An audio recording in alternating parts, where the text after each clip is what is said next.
Hi అందరికి. ఏంటంటే discussion అసలు తెలంగాణలో లేటెస్ట్గా క్రేజియస్ట్ థింగ్ ఏదన్నా ఉంది అంటే అది కేసీఆర్ గారి జగిత్యాల మీటింగ్. ఒకప్పుడు ఒక 1 year బ్యాక్ వరంగల్లో మీటింగ్ పెట్టాడు కదా, ఆ మీటింగ్ విషయంలో అట్లే చర్చ విన్నా నేను. మళ్ళా ఇప్పుడు జగిత్యాలలో కేసీఆర్ గారి మీటింగ్ గురించి ఇప్పుడు అట్లనే వింటున్నా. అంటే ఏంటంటే మ్యాటర్ ఏంటంటే కేసీఆర్ గారు సభ పెడుతున్నారంటేనే కాంగ్రెస్కు కానీ ఇంకా మిగతా పార్టీలకు కానీ తడి పడుతున్నది. ఎందుకన్నా ఈ మాట అంటున్నానంటే కేసీఆర్ గారు మీటింగ్ అని అనౌన్స్ చేసిండో లేడో అప్పుడే దానికి ఒక బిల్ వచ్చేసింది. ఏది మనకు అందరు తెలుసు, నేను చెప్పను ఇంకా అది. అట్లనే next road Jagtial main highway అవుతుందో ఆ హైవే బ్రిడ్జ్ పనులు స్టార్ట్ చేశారు.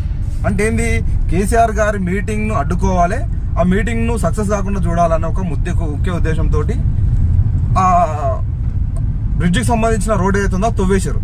ఏ మూర్ఖుడైనా సరే రోడ్ వేసేటప్పుడు కామన్గా ఏం చేస్తాడు, ఖచ్చితంగా ఒక బైపాస్ అనేది క్రియేట్ చేసిన తర్వాత అప్పుడు కదా రోడ్డు పనులు స్టార్ట్ చేస్తారు. కానీ వీళ్ళు ఏం చేశారంటే బ్రిడ్జ్ మాత్రం తవ్వేసి రోడ్డును డిస్టర్బ్ చేసి కనీసం ఒక బైపాస్ కూడా క్రియేట్ చేయలే.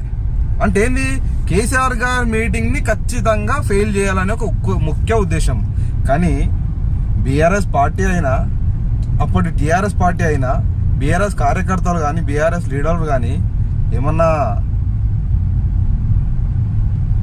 చేతగానోళ్ళు అనుకుంటున్నారా? లేకపోతే రోడ్డు దివ్వేసారు కదా ఈరోజు పోదులే అని అనుకుంటున్నారా? బీఆర్ఎస్ పార్టీ కార్యకర్తలు అంటే వాళ్ళు ఓన్లీ కార్యకర్తలు కాదు, వాళ్ళు సైనికులు, బీఆర్ఎస్ పార్టీ సైనికులు. ఖచ్చితంగా మీరు రోడ్డు దవ్వడితే కాదు, అవసరమైతే ఇంకా 50 kilometers రౌండ్గా తిరిగి అయినా సరే కేసీఆర్ గారి మీటింగ్కు ఖచ్చితంగా వస్తారు, వచ్చి తీరుతారు.